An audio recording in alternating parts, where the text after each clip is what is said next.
নমস্কার বন্ধুরা, আশা করি সবাই ভালো আছেন। তো বন্ধুরা, এখন আমি কথা বলবো যে ছবিটা নিয়ে। ছবিটার নাম হচ্ছে ওয়েলকাম। ওয়েলকাম বাংলায় যাকে বলা হচ্ছে স্বাগতম, যেটা রিলিজ করেছিল 2007 সালে। এবং ছবির পরিচালক হিসেবে কাজ করেছিল হচ্ছে আনিস বাজমি। এবং ছবিতে আমরা অভিনয় করতে দেখেছিলাম অক্ষয় কুমার, পরেশ রাওয়াল, অনিল কাপুর, নানা পাটেকর, ক্যাটরিনা কাইফ সহ আর অনেকে।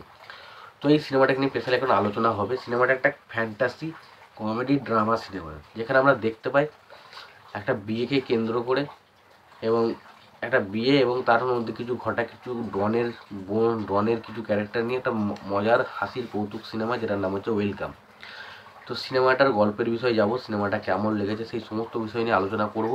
তো তার আগে আপনাদেরকে একটাই কথা বলবো যে যদি আপনারা আমার চ্যানেলে নতুন হয়ে থাকেন, অবশ্যই আপনারা আমার চ্যানেলটা সাবস্ক্রাইব করে নেবেন। আর যদি আপনাদের আমার ভিডিওটি ভালো লেগে থাকে, অবশ্যই আপনারা একটা লাইক, কমেন্ট, শেয়ার করতে ভুলবেন না। তো ওয়েলকাম সিনেমাটা নিয়ে যদি কথা বলি, ওয়েলকাম সিনেমার পরিচালক হিসেবে কাজ করেছেন হচ্ছে আনিস বাজমি। ছবিটার চিত্রনাট্যকার হিসেবে কাজ করেছেন হচ্ছে আনিস বাজমি, প্রফুল্ল পারেখ।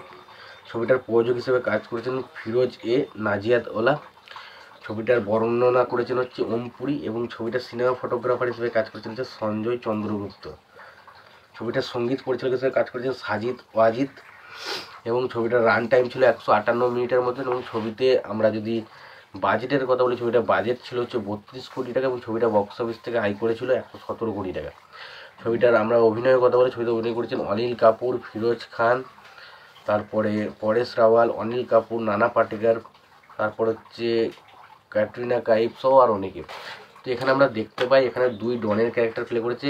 একটা হচ্ছে মঞ্জু ভাইয়ের ক্যারেক্টার প্লে করেছে এখানে, যার নাম হচ্ছে অনিল কাপুর। এবং উদয় সিংয়ের চরিত্র প্লে করেছে হচ্ছে আমাদের নানা পাটেকর। এবং দুজনাই বিশাল বড় ডন, দুজনকে বিশাল মানে। এবং তাদের একমাত্র বোন হচ্ছে ক্যাটরিনা কাইফ। এবং তারা চায় এমন একটা পুত্র যে সব দিক দিয়ে সুপ্রতিষ্ঠিত একটা পুত্র হবে। এবং সেই সময় অক্ষয় কুমারের ক্যারেক্টারটা কীভাবে সেখানে এন্ট্রি নেয়, এবং অক্ষয় কুমারের ক্যারেক্টারটা সেখানে এন্ট্রি নেওয়ার পর যখন তারা জানতে পারে যে তার দাদারা এত বড় ডন, কিছু ভুল ত্রুটি হলে তাদেরকে মেরে ফেলতে পারে, তখন কী কী ঘটে। এবং শেষ পর্যন্ত অক্ষয় কুমারের ক্যারেক্টারটা বাঁচার জন্য কী কী করে, এবং তারপরে আর কী কী ছবির মধ্যে আর কী ক্লাইম্যাক্স, আর কী জিনিস আছে, সঞ্জয় মিশ্রার ক্যারেক্টারটা এখানে কী।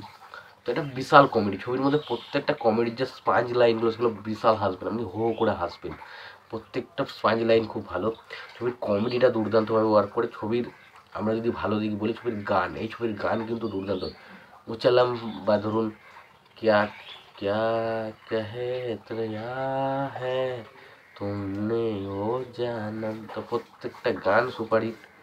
তো এক কথায় বলতে গেলে সিনেমাটা যারা হাসির সিনেমা দেখতে, যারা মজার কৌতুক সিনেমা দেখতে বিশাল পছন্দ করেন, তাদের ক্ষেত্রে মাস্ট ওয়াচ সিনেমা হচ্ছে অবশ্যই এই সিনেমাটা। যদি দেখতে হয়, ইচ্ছা করে অবশ্যই দেখতে পারো। ভিডিওটি ভালো লেগে থাকলে লাইক, কমেন্ট, শেয়ার করে দিও। চ্যানেলটা নতুন হয়ে থাকলে অবশ্যই তোমরা চ্যানেলটা সাবস্ক্রাইব করে নিও, পাশে বেল আইকনটা অবশ্যই প্রেস করে দিও। ভালো থেকো, সুস্থ থেকো, দেখাচ্ছে পরবর্তীতে।